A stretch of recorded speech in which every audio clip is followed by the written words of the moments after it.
Hello there guys, and hopefully you've all heard of Cthulhu. Cthulhu exists all around pop culture, but most people know nothing about Cthulhu at all.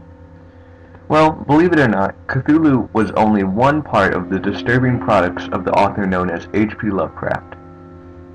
H.P. Lovecraft was an unknown author during the 1920s and 1930s, and his work would not be recognized for many decades after his death. Anyways, he wrote a massive amount of horror and sci-fi books, and today I would like to explain the complicated story he wrote out, as the end of my Halloween thingy. So, without further ado, the Cthulhu Mythos explained.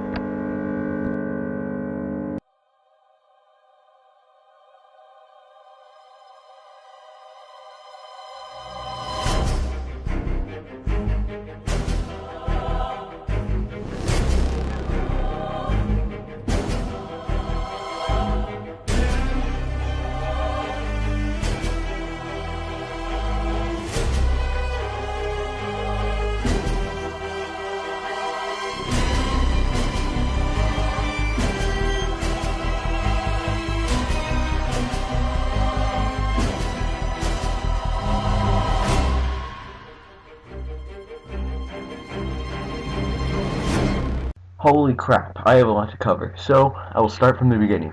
The very beginning. The creation of the universe itself.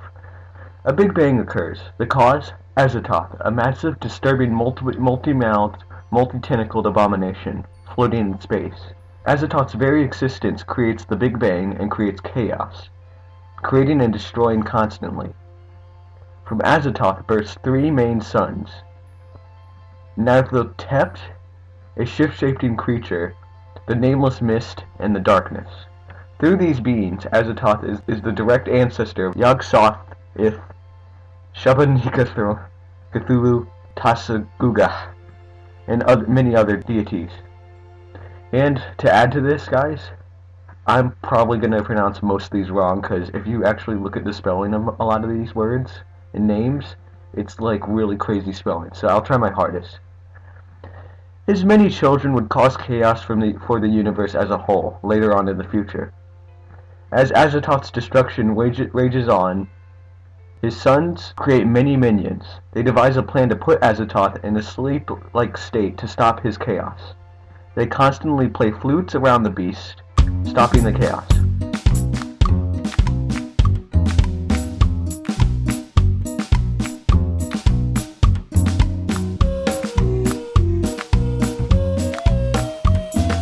As billions of years pass, galaxies, solar systems, and planets are created. From these planets, the outer gods are formed, from the descendants of Azathoth. Cthulhu and others bring forth alien life forms. 4.5 billion years ago, the Earth forms. Even as it cools, an elemental fireball named Cthulhu and his fire vampires arrive on Earth. He is one of the great old ones, descendants of Azathoth. 1 billion years ago, the Elder Things arrive on Earth. The Elder Things are an advanced alien race of creatures. They land in the Antarctic Ocean and found their first city there. But beyond this great city, in its mountains of madness, lurks an unspeakable horror that existed long before the Elder Things, in which they fear and stay clear of. The Elder Things create the Proto-Shoggoths, which may be known as Ubasalta, which in turn produces other creatures that act as the servitors and food. The strange Shoggoth creatures they create become their slaves on the Precambrian Earth.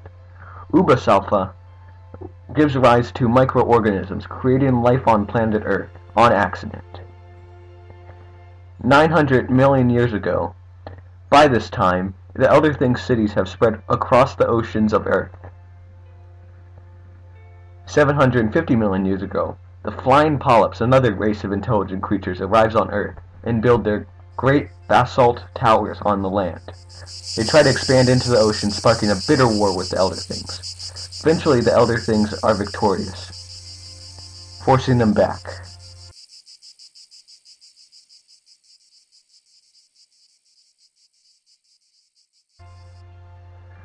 $450 million years ago, Elder Thing experiments lead to the first invertebrates, fish, which they permit to evolve, later giving rise to humans and other such creatures in the future. 40 million years ago, far from the Earth exists the great race of Yith. Fleeing catastrophe on their homeworld, they transmit their minds into a race of cone-shaped creatures on Earth. Their psychic ability allows them to swap minds with other creatures across the galaxy. They drive the flying polyps surviving after the Elder Thing War underground and imprison them there. Following the war, they build their first great city, Pocanus, in modern-day Australia. They constantly swap minds with creatures from other galaxies and times to collect knowledge. They swap minds from humans, elder things, and eventually intelligent insects from the future after man dies out. 370 million years ago, amphibians rise on Earth. Cathafaga, a strange elephant-like creature, came to Earth from another dimension eons ago, possibly in a form other than the one he is assuming now. Upon his arrival, he found the dominant life form to be only simple amphibians, the ancestors of humans. From these creatures he produces Miranigre to be his servants.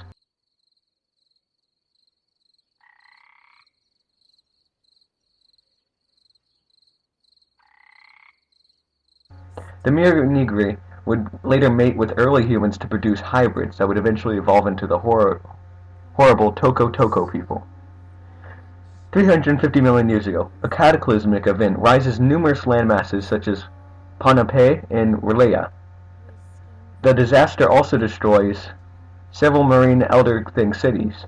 Cthulhu, the thing that you've all been waiting for, and his kin arrive from the star Zoth and settle on the newly risen landmasses. The Elder Things wage war with Cthulhu and his spawn, praying to Azathoth and the other outer gods for strength, in which the Elder Things fight back and eventually make peace with Cthulhu. Cthulhu is permitted to keep his current surface land territories, and the Elder Things keep the rest of the planet. The Deep Ones, a strange race of alien fish-like creatures led by Dagon, arrive on Earth, entering the service of Cthulhu and help build the great city of Relaya. 300 million years ago, reptiles arise on Earth. Ying, a reptilian alien creature, the father of the serpents, is allegedly involved in their creation. This would mean he is the indirect creator of humans, as well as all reptiles. 270 million years ago, the serpent people arise from Ying's influence and found the kingdom of Veluzala. 250 million years ago, the formless abomination of the Shaggoths, created by the Elder Things as servants, rebel against their Elder Thing masters, but are defeated. 225 million years ago, the dinosaurs arrive and destroy the Serpent People civilization. Those who survive go into hiding. As the dinosaurs rule the world, the Earth is visited by another alien race, to add to all the madness. 160 million years ago, the Migo, a strange fungal creature from another planet, Yaggoth, set up a mining operation on Earth. The Elder Things try to battle them in space, but find they are devolved so much that they can no longer do so. The Migo eventually control much of the northern portion of Earth. 100 million years ago, the height of the Elder Thing civilization, they thrive in the Triassic world. About 65 million years ago, the dinosaurs are wiped out. How they affected or is connected to the alien races on the planet is unknown. This time period would be known as the downfall of the many races that control Earth. 50 million years ago, another cosmic event strikes Earth. The flying polyps escape and take revenge on that great race, which sends its greatest minds and bodies to the planet Jupiter, where they live in the minds of a plant-like creature.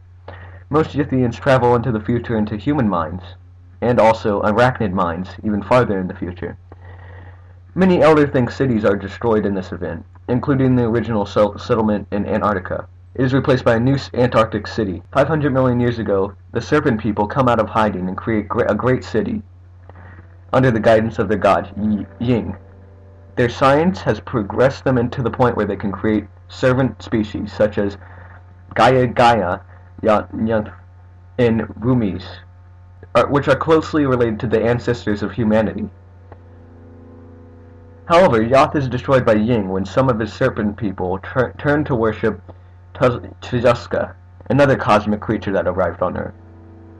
A few Ying worshippers survived and found a new civilization in Hyperbia. Tjuska probably journeys to Hyperbula. This land was supposed to be perfect, with the sun shining 24 hours a day. 3 million years ago, the Vumis a race of humanoid cave dwellers, gain their freedom from the Serpent People.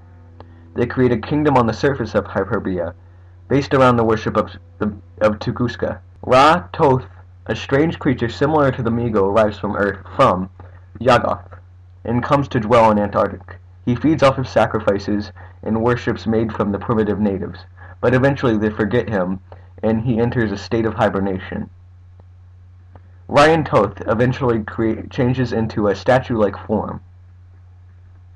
2 million years ago, as the Elder Thing civilization continues to decline, they retreat to their cities on the southernmost tip of South America and Antarctic regions. 1.7 million years ago, Ithagwa, a thin humanoid ice giant alien creature, appears in the northern hemispheres of Earth, resulting in the decline of the Rumis and the beginning of the Ice Age.